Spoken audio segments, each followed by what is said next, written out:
L'État paiera le million d'euros estimé pour les travaux de rénovation du CLV. À l'université Grenoble-Alpes, ce bâtiment a été occupé durant 6 semaines par des étudiants en signe de protestation à la loi OR.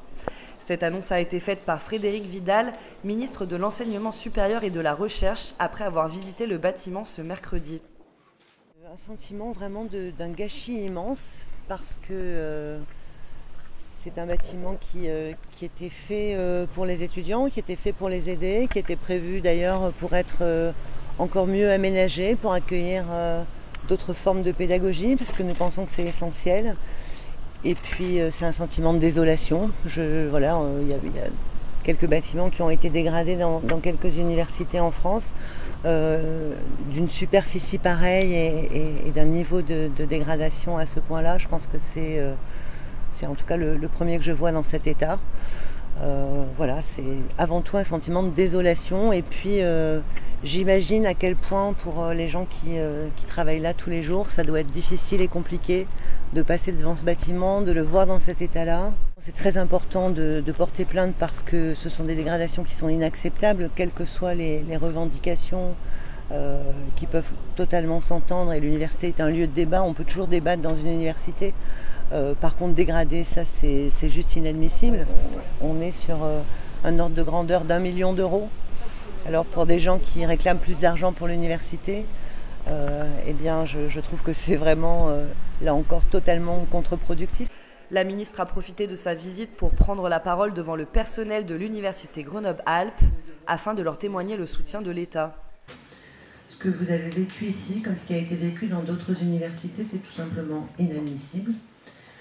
C'est pourquoi, et évidemment avec l'aval de l'ensemble du gouvernement et du Premier ministre, et bien que les coûts soient extrêmement élevés, nous avons souhaité que par 1 euro ne soit retiré à vos activités d'enseignement, que par 1 euro ne soit retiré à vos activités de recherche, que par 1 euro ne soit retiré de vos activités d'universitaires, au sens large du terme, et que nous prendrons en charge les réparations qui ont été causées par quelques individus radicaux qui sont tout sauf des individus qui savent quelles sont les valeurs d'une université. Je vous remercie.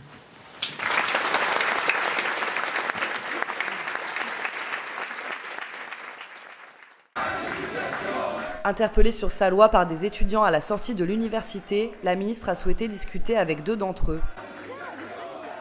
Vraiment, je suis contente qu'on ait cette discussion parce que je crois qu'il y a eu une forme de désinformation qui a été importante et il ne faut pas se laisser désinformer.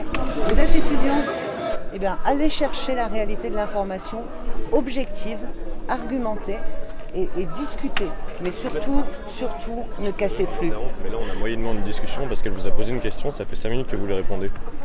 Donc si vous permettez qu'on pose un peu plus de questions, que vous répondez un peu plus à des questions. Moi je suis là pour répondre à toutes vos questions, vous savez, je suis prof, j'ai l'habitude. Très bien. Du coup, oui, moi je suis d'accord que oui, en effet, c'est dommage qu'il y ait autant d'échecs à l'université. Après, je pense que ça veut dire qu'en fait, il y a un travail à faire en amont pour favoriser une égalité des chances, etc., qui n'est pas fait. Et après, en fait, on peut pas dire qu'il n'y a pas de sélection à partir du moment où en fait, un lycéen qui a fait des séjours à l'étranger, il va être favorisé sur un lycéen qui en a pas fait pour entrer en fac de langue, par exemple. En fait, juste, c'est pas du tout normal, puisqu'en fait, les dossiers, ils sont regardés de manière extrêmement large, que c'est pas que des dossiers scolaires et donc les capacités scolaires qui sont regardées, c'est des lettres de motivation qui peuvent être écrites avec un soutien plus ou moins grand par les lycéens, c'est des activités extrascolaires qui peuvent être réalisées, pas pour tout le monde en fait dans les mêmes conditions.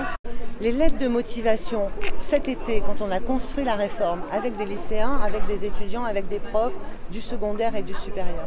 C'est les profs du secondaire qui nous ont dit souvent, les jeunes, ils décident de quelque chose parce que leur famille veut, parce que leur grand frère l'a fait, parce que leur cousin leur en a parlé. Et quand on les met devant une feuille blanche et qu'on leur dit pourquoi vous voulez faire ça, et qu'ils ne trouvent pas 3 arguments à écrire, c'est que peut-être il faut qu'ils réfléchissent plus et peut-être ils n'ont pas vraiment envie de faire ça.